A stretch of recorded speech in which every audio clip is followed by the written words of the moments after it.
In the years Rick Campos has served as a parole and probation officer, or PPO, he's seen a lot. With a career that started in Los Angeles and moved to Portland, Campos and officers with Multnomah County's gang unit work with more than 200 people in the community involved in gangs. The gang problem in Portland is unique in that these guys, they all started from family members from Los Angeles. For our particular unit, we have to have good relational skills.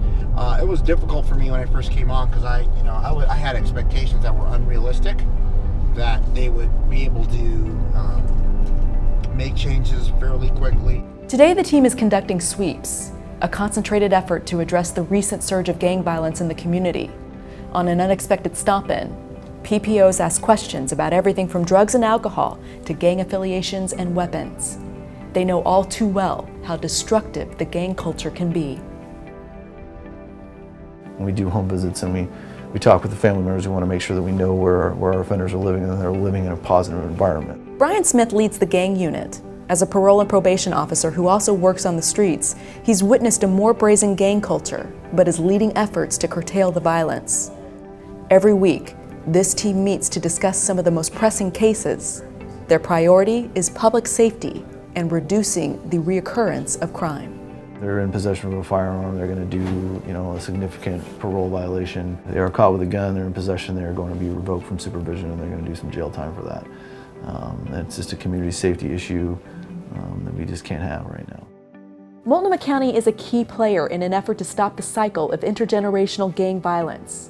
The Gang Impacted Family Team, or GIFT, brings in stakeholders from different disciplines to work with mothers, fathers, and children. Many of them work in homes and in schools. So you're going to see fathers having sons and the sons becoming gang members and then those sons becoming gang members. And so we see this sort of pattern, and so we're trying to interrupt that pattern by addressing not only the gang member and trying to give him the services that he needs, but the family, the mothers of the children of the gang members, the children of the gang members. Parole and probation officers perform recidivism risk assessments and build customized case plans. They work to build long-term relationships with clients and connect them to drug treatment and education services. PPOs meet with clients on a regular basis to develop strategies and cognitive skills to make better decisions. They have the critical conversation about what life outside gangs looks like. They're afraid because they feel like they're turning their back on their family. So it's a pretty deep situation in a lot of ways. And so our conversations isn't necessarily always about leaving the gang, from the get-go. That's kind of down the road, I guess you could say. It's more of, let's put the gun down and leave the violence and leave the activity that goes along with the gang and the victimization and really trying to create some empathy. Where PPOs can't break through, mentors often step in. And mentors do a lot of that too, where, this is what I did, I was similar to you, and this is what I had to pay for, and I lost 10 years of my life in prison, or whatever the situation, or I lost family members, or I lost, kind of taking it from a mentor. We can always do that, but sometimes it doesn't connect.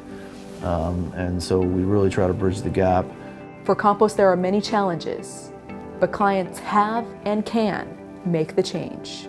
I got an email from a guy not too long ago, did very, very well. And he changed his life. He wound up getting a job and he had a family, and that was his incentive, and we used that. He took on the role. He was a gang member, and he eventually says, I got to take on a new role. And he did. He embraced that role of being a new father, and he really got a job, and he was kind of floating around for a while.